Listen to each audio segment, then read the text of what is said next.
ओम शांति। अपने आप में महसूस करें कितनी सुखद अवस्था है। आज आप इस चीज का अभ्यास गहराई से करें। जो भी आपने अमृत वेला किया, इसको बार बार करके देखें। यह आपको इतनी शक्ति देगा, वैराग्य के इतने आसानी से करीब ले जाएगा जिसका आपने कभी कल्पना नहीं की होगी।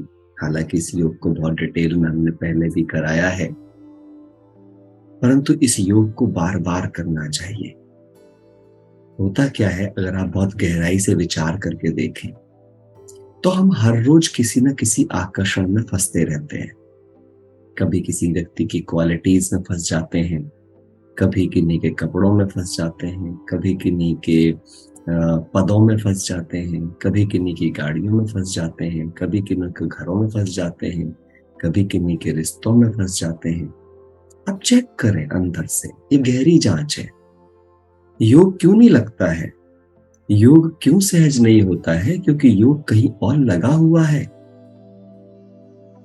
कहीं और लगा हुआ है। मेरे मन में किन्हीं और चीजों ने जगह बना रखी है। जिम्मेदारियों के नाम पर हम बंधे हुए हैं। मेरी बच्चे के प्रति जिम्मेदारी, मेरी फलाने के प्रति जिम्मेदारी। जिम्मेदारी है, लेकिन जिम्मेदारी बंधन नहीं होती है। इसको फील करें। एक्चुअली हम कभी कभी हम समझ ही नहीं पाते कि हम जिम्मेदारी नहीं, हम मोह के कारण से वो कर रहे हैं और स्वीकार हम करना नहीं चाहते। हमको लगता है नहीं दैट इज जेन्युइन, जैसे मैं ही संसार चला रहा हूं।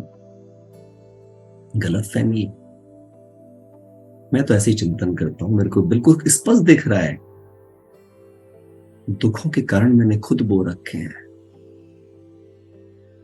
कंपैरिजन्स अगर मेरे मन के अंदर आ रहे हैं किसी भी स्थिति को लेकर के, किसी भी स्थिति को लेकर के, इवन देन हम ब्राह्मण बनने के बाद भी कंफ्यूज हैं। हम ब्राह्मण बन जाते हैं और ब्राह्मण बनने के बाद हम क्या काम करते हैं?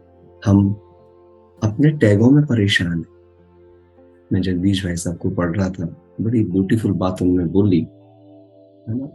हम टाइटल तो लगा लेते हैं बड़े बड़े, मैं योगी हूँ, राज योगी हूँ, लेकिन अपने से पूछ के तो देखो, क्या मैं हूं? क्या मैं हूं?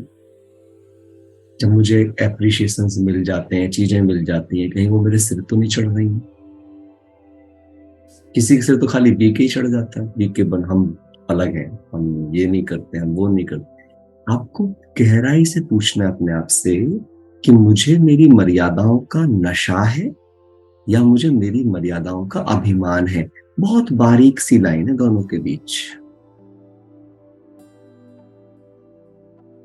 मुझे किसी से खुद को अलग दिखाना नहीं है, लोगों को मैं अलग दिखना चाहिए। ये डिफरेंस है नशे और अभिमान के बीच। जिसको नशा होता है वो कभी किसी को ये महसूस नहीं कराता कि वो किसी से अलग है, लेकिन लोग कहते हैं कि तुम कुछ अलग हो। और जब लोग ऐसा कह भी देते हैं, कभी कभी ये भी ना समझ जाता है, कुछ लोग ऐसे होते हैं, उनको कोई कह देता है अरे तुम कुछ अलग हो, अब यही बात उनका अभिमान बन जाती है कि मैं सबसे अलग हूं। जब कोई कह भी दे कि तुम कुछ अलग हो, तब भी वो दिमाग में ना जाए। इसे कहते हैं, जो बाबा मुरली में कहते हैं, बच्चे महिमा सुनकर भी स्वीकार नहीं करनी है, नहीं तो वही ले बैठेगी, क्योंकि वो टेम्परेरी है। कौन कह रहा है तुम्हें? किससे आ रही है वो महिमा और क्यों आ रही है वो महिमा? इसका गहन चिंतन करना पड़ता है यदि संपूर्ण आत्माभिमानी बनना है तो। नहीं तो कब आप देह अभिमान में मर जाएंगे पता ही चलेगा आपको। ज्ञानी योगियों का सबसे ज्यादा, और एक बात और याद रखना, देह अभिमान आने का चांस ज्ञानी योगियों के पास अज्ञानियों से भी ज्यादा है, क्योंकि उनके पास कुछ आ जाता है। जैसे दुनिया में आप देखना, जिसके पास कभी कुछ होता नहीं है ना, कोई पैसे नहीं होते हैं जिसके पास में, उसे इनसिक्योरिटी की भावना भी नहीं आती है। और जिसके पास कुछ आ जाता है ना, कोई पद, पैसा, पोजीशन, उसके अंदर इनसिक्योरिटी की भावना भी ज्यादा क्रिएट हो जाती है, क्योंकि उसको लगता है अब उसके पास कुछ खोने के लिए है। जब आप कुछ जोड़ लेते हो, याद रखिएगा इस बात को, जब भी आप कुछ जोड़ लेते हो और वो दिखने वाला है, वो आपकी इनसिक्योरिटी बन रहा है, आपको पता ही नहीं चल रहा है। आप किसी पद पर पहुंच गए हो तो पद की रक्षा में आप जुट जाओगे। आप किसी पावर में आ गए हो, उस पावर को बचाने में जुट जाओगे। आप पैसे वाले बन गए हो, पैसे बचाने में जुट जाओगे। आपने कोई एक झूठी इज्जतों का पुलिंदा बना लिया है, उस पुलिंदे को बचाने में जुट जाओगे। कोई कोई व्यक्ति अपनी रैपो को बचाने के चक्कर में इनर करेक्टर को खराब करता रहता है। मैनिपुलेशंस, ये बड़ी गहन चीज है, और ये समझी जाती है आत्मचिंतन से। जब तक वो गहरा आत्मचिंतन आप नहीं करेंगे, तब तक आप बाहर नहीं आ सकते। को पता ही नहीं आप जंजाल में हैं। कभी कभी हमें बाहरी कुछ काम ठीक ठाक से लग रहे होते हैं, घर ठीक चल रहा है, अरे सब बड़े प्यारे प्यारे हैं, सब अच्छे से बात कर रहे हैं, सब आज्ञा मान रहे हैं, हमको लग रहा है सब बहुत बढ़िया चल रहा है। दैट फैंटास्टिक, वो बढ़िया चल रहा है, लेकिन अगर वो बढ़िया दिमाग के अंदर चला गया है, वही बंधन बनेगा, वही मारेगा। आप चेक कर लो। मैं कल किसी से बात कर रहा था, आप सोच लीजिए कि आपके लिए किसको भूलना आसान होता है, ऐसे व्यक्ति को जो आपकी सभी बातें मानता हो, या ऐसे व्यक्ति को जो कुछ भी ना मानता हो। ऐसा व्यक्ति जो आपको दुख देता हो, या ऐसा व्यक्ति जो आपको सुख देता हो। आप देख लीजिएगा, सदा जो आपको सुख देता होगा उसको भूलना मुश्किल है। तो मेरे और बाबा के बीच में कौन ज्यादा आ रहा है? जो मुझे ज्यादा सुख दे रहा है। मुझे सुख लेने हैं, सहयोग लेने हैं, पर वो मेरी बुद्धि में तो नहीं जा रहे हैं ना।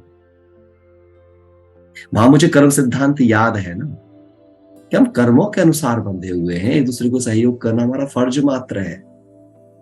कोई मुझे अगर कोई सहयोग कर रहा है, दैट फैंटास्टिक, मुझे अप्रिशिएट करना और आगे बढ़ जाना है।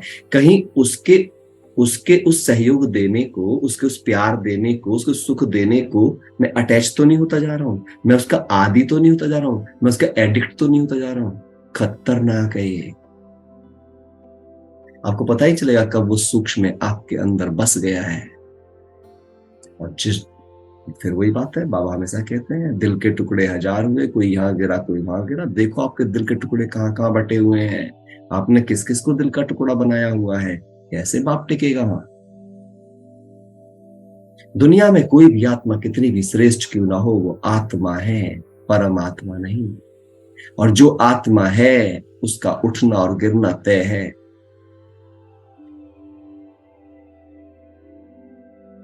याद रखना इस बात को, उसका उठना और गिरना तय। जितने लोगों की तारीफ आपके मन के अंदर घुस गई है, आपको पता ही नहीं आप उनमें फंस गए हैं। किसी की तारीफ मुझे एज ए मैं ह्यूमन इंसान कर रहा हूं, या मैं केवल उसके गुण की तारीफ कर रहा हूं, ये डिफरेंस समझना है। अगर मैं गुण की तारीफ कर रहा हूं तो मुझे गुणदाता याद आएगा। अगर मैं व्यक्ति की तारीफ कर रहा हूं तो मुझे उसका व्यक्तित्व याद आएगा। और अगर किसी का व्यक्तित्व याद आएगा तो बाबा दूर जाएगा।